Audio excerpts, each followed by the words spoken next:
Hello and warm welcome to everyone, this is Jaisil. हम यहाँ पे जो आईसीए के इनकम टैक्स के केस सिनारियो एमसीक्यूज कर रहे थे, उसमें आज हम करेंगे आपका 12th केस सिनारियो। पिछले वाले वीडियोस में हमने ऑलरेडी आपके पहले 11 केस सिनारियोस को सोल्व कर लिया है, तो आज हम करेंगे आपका 12वां केस सिनारियो। तो चलिए शुरू करते हैं। सबसे पहले हम क्या करेंगे, नीचे जो आपको क्वेश्चंस दिए गए पहले वो हम रीड कर लेते हैं। पहले क्वेश्चन में आपको क्या पूछा है, what amount of interest is allowable as a deduction in the hands of firm while computing profits and gains from business और प्रोफेशन। तो यहाँ पे आपको ये पूछा गया है कि पार्टनरशिप फर्म को उनके बिजनेस और प्रोफेशन की इनकम निकालते टाइम कितना अमाउंट ऑफ इंटरेस्ट अलाउ किया जाएगा।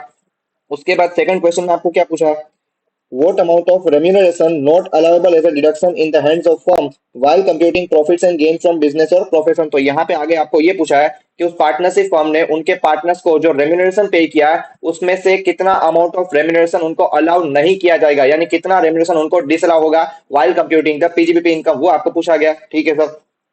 उसके बाद थर्ड क्वेश्चन में आपको क्या पूछा है, what is the due date of filing of return of income for Mr. A and Mr. C for the assessment year 26-27। तो यहाँ पे मिस्टर ए एंड मिस्टर सी के लिए उनके रिटर्न ऑफ इनकम फाइल करने की ड्यू डेट क्या रहेगी, वो आपको पूछी गई है। ठीक है सर। उसके बाद फोर्थ क्वेश्चन में आपको क्या पूछा है, what would be the income under the head profits and gains from business or profession in the hands of ABC and company for the assessment year 26-27। तो यहाँ पे आखिर में आपको उस पार्टनरशिप फर्म की पीजीबीपी इनकम निकालने को भी पूछा गया है। तो चलिए एक काम करते हैं, अब हम चलते हैं केस स्टडी पे। केस स्टडी में आपको क्या इन्फॉर्मेशन दी गई है वो हम रीड करते हैं। अब सबसे पहले यहाँ पे इस केस स्टडी में क्या लिखा है, ABC and company is a partnership firm engaged in the business of sale of footwear. The partnership firm consists of three partners A, B and C. A and B are working partners and C is a sleeping partner। तो अब यहाँ पे ये information आपको remuneration के purpose के लिए याद रखनी है। ठीक है सर। उसके बाद आगे क्या लिखा है, the firm is liable to tax audit under section 44AB of the act. तो अब यहाँ पे ये जो लिखा है that the firm is liable to tax audit under section 44AB of the income tax act, इसकी मदद से आपको थर्ड क्वेश्चन का आंसर मिल जाएगा। थर्ड क्वेश्चन में आपको ये पूछा गया था कि मिस्टर ए एंड मिस्टर सी के लिए उनके रिटर्न ऑफ इनकम फाइल करने की ड्यू डेट क्या रहेगी। अब यहाँ पे आपको ये मालूम होगा कि अगर कोई पार्टनरशिप फर्म अपने बुक्स ऑफ अकाउंट्स के ऑडिट के लिए लाइबल है under the income tax act और एनी अदर लॉ, तो फिर उस केस में उस पार्टनरशिप फर्म की रिटर्न ऑफ इनकम फाइल करने की ड्यू डेट हो जाएगी 31 अक्टूबर ऑफ द असेसमेंट ईयर। और उसके साथ साथ उनके जितने भी पार्टनर्स है उनकी भी रिटर्न ऑफ इनकम फाइल करने की ड्यू डेट हो जाएगी 31 अक्टूबर ऑफ द असेसमेंट ईयर। अब आपकी एग्जाम के लिए जो असेसमेंट ईयर एप्लीकेबल है वो है 2026-27। तो यहाँ पे थर्ड क्वेश्चन में जो आपको पूछा गया था कि मिस्टर ए एंड मिस्टर सी के लिए उनके रिटर्न ऑफ इनकम फाइल करने की ड्यू डेट क्या रहेगी, उसका करेक्ट आंसर रहेगा option number C, that is 31 October 2026। ठीक है सर। उसके बाद वापस से चलते हैं केस स्टडी में। केस स्टडी में आगे आपको क्या इन्फॉर्मेशन दी गई है, तो अब यहाँ पे आगे क्या लिखा है, it has a book profit of rupees 11,50,000। तो यहाँ पे आगे आपको उस पार्टनरशिप फर्म का बुक प्रॉफिट का अमाउंट दिया गया है और वो है रुपीज 11,50,000। उसके बाद नीचे आपको उस पार्टनरशिप फर्म ने अपने पार्टनर्स को जो इंटरेस्ट एंड रेम्यूनरेशन पे किया उसकी डिटेल्स दी गई है। लेकिन उसके पहले मैं आपको एक चीज बता देता हूँ जो आपको ऑलरेडी मालूम है कि पार्टनरशिप फर्म ने अपने पार्टनर्स को जो इंटरेस्ट एंड रेम्यूनरेशन पे किया उसका उस फर्म को डिडक्शन दिया जाता है while computing their PGBP income. But as per section 40B यानी सेक्शन 40B में उसके लिए कुछ कंडीशंस दी गई है और वो कंडीशंस उस फर्म को सेटिस्फाई करनी होगी तभी ये डिडक्शन आपको मिलेगा। अब यहाँ पे जो कंडीशंस इस केस स्टडी के लिए रिलेवेंट है वो मैं आपको बता देता हूँ। पहली कंडीशन आपको वहां पे क्या दी गई है कि जो पार्टनरशिप फर्म ने अपने पार्टनर्स को इंटरेस्ट एंड रेम्यूनरेशन पे किया वो आपके पार्टनरशिप डीड द्वारा ऑथराइज किया होना चाहिए। दूसरा कंडीशन आपको वो दिया गया है कि जो पार्टनरशिप फर्म ने अपने पार्टनर्स को रेम्यूनरेशन पे किया है उसमें से सिर्फ आपने जो वर्किंग पार्टनर्स को रेम्यूनरेशन पे किया है उसी को हम यहाँ पे डिडक्शन के पर्पस के लिए कंसीडर करेंगे। अगर आपने किसी स्लीपिंग पार्टनर को रेम्यूनरेशन पे किया है तो उसका आपको डिडक्शन नहीं दिया जाएगा, यानी वो आपके लिए स्ट्रेट फॉरवर्ड डिसअलाउड है।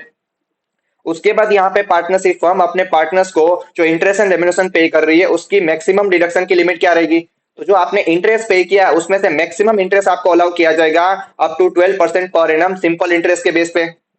और जो आपने रेम्यूनरेशन पे किया आपने वर्किंग पार्टनर्स को उसकी मैक्सिमम डिडक्शन लिमिट हम बुक प्रॉफिट के बेस पे निकालेंगे जो हम अभी आगे डिस्कस करने वाले हैं। ठीक है सर। अब यहाँ पे उस पार्टनरशिप फर्म ने अपने पार्टनर्स को एक्चुअल इंटरेस्ट एंड रेम्यूनरेशन कितना पे किया है, तो यहाँ पे पहले आपको दिया है remuneration to A and B rupees 32,000 per month to each partner. तो यहाँ पे ए एंड बी को आपने एक्चुअली रेम्यूनरेशन पे किया ऑफ रुपीज 32,000 पर मंथ। तो ये दोनों वर्किंग पार्टनर्स थे तो इनको जो रेम्यूनरेशन आपने पे किया उसको हम यहाँ पे डिडक्शन के पर्पस के लिए कंसिडर करेंगे। ठीक है सर। उसके अलावा यहाँ पे मिस्टर सी को आपने रेम्यूनरेशन पे किया है ऑफ रुपीज 10,000 पर मंथ, लेकिन सर मिस्टर सी तो यहाँ पे स्लीपिंग पार्टनर थे तो उनको जो रेम्यूनरेशन आपने पे किया उस अमाउंट का आपको डिडक्शन नहीं दिया जाएगा, यानी ये अमाउंट हमारे लिए स्ट्रेट फॉरवर्ड डिसअलाउड है। ठीक है सर। उसके बाद यहाँ पे पार्टनरशिप फर्म ने अपने पार्टनर्स को जो कैपिटल पे इंटरेस्ट पे किया वो आपको दिया गया है तो सबसे पहले आपने मिस्टर ए एंड बी को इंटरेस्ट पे किया है @19.5%, और वो इंटरेस्ट का अमाउंट आपको दिया है ₹18,500 पर एनम, जो दोनों पार्टनर्स को आपने इंडिविजुअली पे किया। इसके अलावा आपने मिस्टर सी को इंटरेस्ट पे किया @17%, और वो अमाउंट आपको दिया है ₹10,540 पर एनम। लेकिन इसमें से आपको मैक्सिमम 12% जितना इंटरेस्ट ही अलाउ किया जाएगा while computing the PGBP income as per section 40B। ठीक है सर। उसके बाद आगे यहाँ पे उस पार्टनरशिप फर्म के पुराने कोई ब्रॉड फॉरवर्ड लॉसेस दे रखे हैं आपको, तो पहले आपको उनका ब्रॉड फॉरवर्ड बिजनेस लॉस दिया हुआ है। इसके अलावा आपको उनका पुराना अनएब्सॉर्ब डेप्रिसिएशन भी दिया हुआ है, और इसके अलावा आपको उनका brought forward long term capital loss दिया हुआ है। आप एक काम करिए, इन तीनों का इंडिविजुअली टोटल कर दीजिए, तो यहाँ पे आपको total brought forward business loss मिल जाएगा ₹2,09,670। टोटल अनएब्सॉर्ब डेप्रिसिएशन आपको मिल जाएगा ₹1,01,640, and total long term capital loss आपको मिल जाएगा ₹18,770। अब हम एक काम करते हैं, एक एक करके सभी क्वेश्चंस पे चलते हैं। पहले क्वेश्चन में आपको ये पूछा गया था कि पार्टनरशिप फर्म को उनकी बिजनेस इनकम निकालते टाइम कितना अमाउंट ऑफ इंटरेस्ट अलाउ किया जाएगा एज पर सेक्शन 40B। तो यहाँ पे मिस्टर ए एंड बी को आपने इंटरेस्ट पे किया था 19.5%, और वो अमाउंट आपको दिया गया था ₹18,500, जो दोनों पार्टनर्स को आपने इंडिविजुअली पे किया था। उसमें से आपको मैक्सिमम 12% जितना इंटरेस्ट ही अलाउ किया जाएगा। तो आप एक काम करिए, क्रॉस मल्टीप्लाई कर दीजिए, तो यहाँ पे आपको 12% के हिसाब से इंटरेस्ट मिल जाएगा ₹11,385। उसको आप मल्टीप्लाई कर दीजिए बाई 2, तो यहाँ पे दोनों पार्टनर्स को जो इंटरेस्ट आपने पे किया, उसमें से जो इंटरेस्ट आपको अलाउ किया जाएगा वो अमाउंट आपको मिल जाएगा ₹22,770। इसके अलावा आपने मिस्टर सी को जो इंटरेस्ट पे किया था वो पे किया था 17% के रेट से, और वो अमाउंट आपको दिया गया था ₹10,540। उसमें से भी आपको 12% जितना इंटरेस्ट ही अलाउ किया जाएगा, तो क्रॉस मल्टीप्लाई कर दीजिए, तो 12% के हिसाब से आपको इंटरेस्ट का अमाउंट मिल जाएगा 7,440। तो अब यहाँ पे इन दोनों इंटरेस्ट के अमाउंट को आप ऐड कर दीजिए, तो यहाँ पे टोटल इंटरेस्ट जो आपको अलाउ किया जाएगा वो आपको मिल जाएगा ₹30,210। तो यहाँ पे आपको पहले क्वेश्चन का करेक्ट आंसर मिल गया। आपका करेक्ट आंसर रहेगा option number D, that is ₹30,210। ठीक है सर। अब उसके बाद यहाँ पे सेकंड क्वेश्चन में आपको ये पूछा गया था कि इस पार्टनरशिप फर्म की पीजीबीपी इनकम निकालते टाइम उनका कितना अमाउंट ऑफ रेम्यूनरेशन डिसअलाउ किया जाएगा। तो आप एक काम करिए, इस पार्टनरशिप फर्म ने अपने पार्टनर्स को जो एक्चुअल रेम्यूनरेशन पे किया वो अमाउंट ले लीजिए। दूसरा अमाउंट आप ये निकालिए कि इसमें से आपका कितना अमाउंट ऑफ रेम्यूनरेशन अलाउ किया जाएगा एज पर सेक्शन 40B, वो हम यहाँ पे बुक प्रॉफिट के बेस पे निकाल देंगे। तो आपको ये मिल जाएगा कि आपका कितना अमाउंट ऑफ रेम्यूनरेशन डिसअलाउ होगा। इसके अलावा आपको पीजीबीपी इनकम निकालने को भी पूछा गया था, तो चलिए काम करते हैं, अब हम उसी पे चलते हैं। तो अब सबसे पहले हम यहाँ पे आपका मैक्सिमम अलाउबल रेम्यूनरेशन निकाल देते हैं एज पर सेक्शन 40B, जो हम यहाँ पे बुक प्रॉफिट के बेस पे निकालेंगे।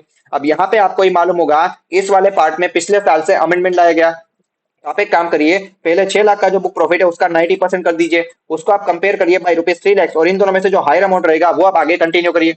बाकी का जो बैलेंस बुक प्रॉफिट का अमाउंट है उसका 60% कर दीजिए, तो यहाँ पे आपको मैक्सिमम अलाउबल रेम्यूनरेशन मिल जाएगा। अब यहाँ पे इस केस स्टडी में आपको बुक प्रॉफिट का अमाउंट दिया गया था ₹11,50,000।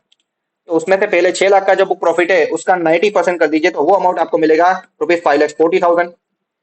उसको आप कंपेयर करिए बाई ₹3 लाख, तो इन दोनों में से हायर अमाउंट आपको मिल जाएगा ₹5,40,000। और बाकी का बैलेंस बुक प्रॉफिट का अमाउंट आपको मिलेगा ₹5,50,000, उसका 60% कर दीजिए, तो यहाँ पे वो अमाउंट आपको मिल जाएगा ₹3,30,000। अब यहाँ पे ये दोनों अमाउंट्स आप ऐड कर दीजिए, तो आपको मैक्सिमम अलाउबल रेम्यूनरेशन मिल जाएगा ₹8,70,000। अब यहाँ पे दूसरा अमाउंट आप ये निकालिए कि जो एक्चुअल रेम्यूनरेशन आपने पे किया अपने वर्किंग पार्टनर्स को, बिकॉज जो स्लीपिंग पार्टनर को आप रेम्यूनरेशन पे करेंगे उसका डिडक्शन आपको नहीं मिलेगा। तो यहाँ पे मिस्टर ए एंड बी दो वर्किंग पार्टनर्स थे जिनको आपने रेम्यूनरेशन एक्चुअली पे किया है ₹32,000 पर मंथ। उसको मल्टीप्लाई कर दीजिए बाई 12 मंथ, तो यहाँ पे आपको एक पार्टनर का पूरे साल का एक्चुअल रेम्यूनरेशन मिल जाएगा। उसको मल्टीप्लाई कर दीजिए बाई 2, तो यहाँ पे दोनों वर्किंग पार्टनर्स का पूरे साल का एक्चुअल रेम्यूनरेशन का अमाउंट मिल जाएगा ₹7,68,000। अब यहाँ पे ये जो एक्चुअल रेम्यूनरेशन आपने पे किया वर्किंग पार्टनर्स को, ये आपकी मैक्सिमम डिडक्शन की लिमिट के अंदर है, तो यहाँ पे यही अमाउंट आपको अलाउ हो जाएगा। अब यहाँ पे जो वर्किंग पार्टनर्स को आपने रेम्यूनरेशन पे किया उसमें आपका कोई भी अमाउंट डिसअलाउड नहीं हो रहा है, बिकॉज वो मैक्सिमम डिडक्शन की लिमिट के अंदर है। तो यहाँ पे जो मिस्टर सी जो एक स्लीपिंग पार्टनर है, उनको जो रेम्यूनरेशन आपने पे किया था वही आपका डिसअलाउ किया जाएगा while computing the PGBP income. तो उसको आपने एक्चुअल रेम्यूनरेशन पे किया था ₹10,000 पर मंथ, उसको मल्टीप्लाई कर दीजिए बाई 12 मंथ, तो यहाँ पे उसको पूरे साल का आपने रेम्यूनरेशन पे किया था ₹1,20,000, और यही आपका डिसअलाउ किया जाएगा।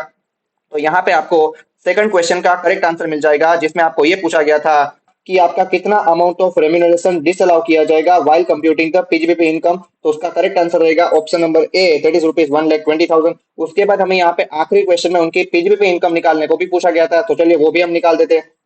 तो अब सर हम यहाँ पे इस पार्टनरशिप फर्म की करंट प्रीवियस ईयर की पीजीबीपी इनकम कैसे निकालेंगे? तो सबसे पहले आप एक काम करिए, यहाँ पे क्वेश्चन में जो आपको बुक प्रॉफिट का अमाउंट दिया गया था ₹11,50,000, वो आप ले लीजिए।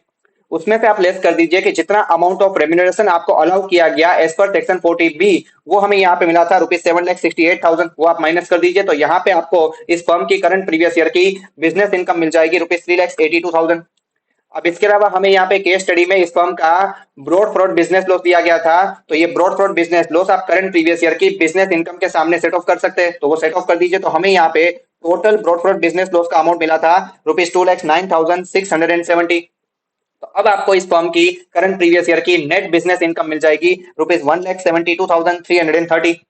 अब इसके अलावा हमें यहाँ पे केस स्टडी में इनका पुराना लॉन्ग टर्म कैपिटल लॉस भी दिया हुआ था, लेकिन वो हम यहाँ पे इस बिजनेस इनकम के सामने सेट ऑफ नहीं कर सकते, बिकॉज आपको ये मालूम होगा कि कैपिटल गेन हेड्स के लॉसेस सिर्फ कैपिटल गेन के सामने आप सेट ऑफ कर सकते हैं, किसी और इनकम के सामने सेट ऑफ नहीं कर सकते।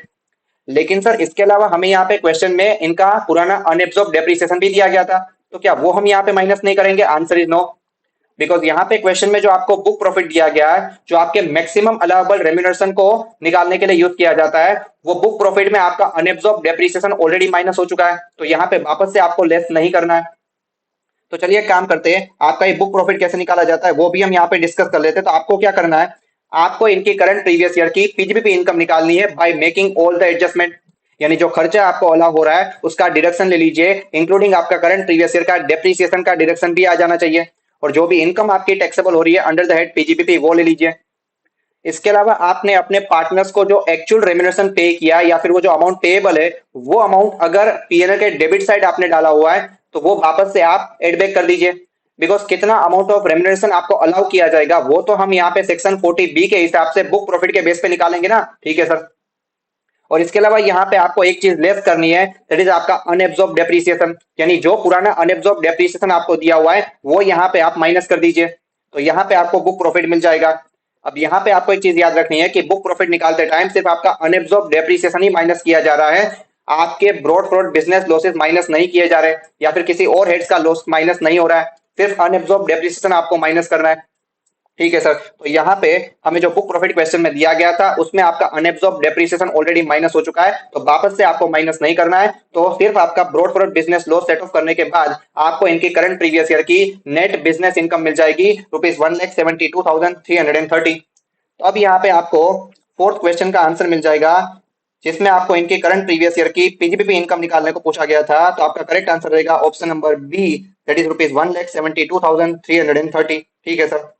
तो ये हमारा कंप्लीट हुआ यहाँ पे 12th case scenario. I hope आपको ये अच्छी तरीके से समझ में आया होगा। इसी तरीके से हम सभी केस सिनारियोस को एक एक करके डिटेल में डिस्कस कर रहे हैं। तो अभी तक अगर आपने पिछले वाले केस सिनारियोस के वीडियोस नहीं देखे तो प्लीज जाके देख लीजिएगा, आपके ये सारे केस सिनारियोस अच्छी तरीके से प्रैक्टिस हो जाएंगे और ये डेफिनेटली आपको एग्जाम में मदद करेंगे। तो जो अगला केस सिनारियो रहेगा उसके लिए भी मैं सेपरेट वीडियो प्रोवाइड करूंगा मेरी यूट्यूब चैनल पे। तो ये सारे रिवीजन वीडियोस मैं फ्री ऑफ कॉस्ट आपको मेरी यूट्यूब चैनल पे प्रोवाइड कर रहा हूँ। तो अभी तक अगर आपने मेरे YouTube चैनल को सब्सक्राइब नहीं किया तो प्लीज जाके सब्सक्राइब कर लीजिए एंड नोटिफिकेशन ऑन कर दीजिए, ताकि आपको हर एक इंपॉर्टेंट रिवीजन वीडियो की अपडेट मिलती रहे। इसके अलावा अगर आपको एमसीक्यू डिस्कशन अच्छा लगा है तो प्लीज अपने फ्रेंड्स के साथ जरूर शेयर करिएगा, ताकि वो भी इस एमसीक्यू सीरीज का बेनिफिट ले पाए। और इसके अलावा अगर आपको एनोटेड पीडीएफ का एक्सेस चाहिए तो इसका पीडीएफ आपको मेरी टेलीग्राम चैनल पे मिल जाएगा। टेलीग्राम चैनल का लिंक मैंने नीचे डिस्क्रिप्शन बॉक्स में डाल दिया है, वहां पे जाके आप उसे ज्वाइन कर सकते हैं। तो चलिए मिलते हैं अगले केस सिनारियो डिस्कशन में। Till then good bye.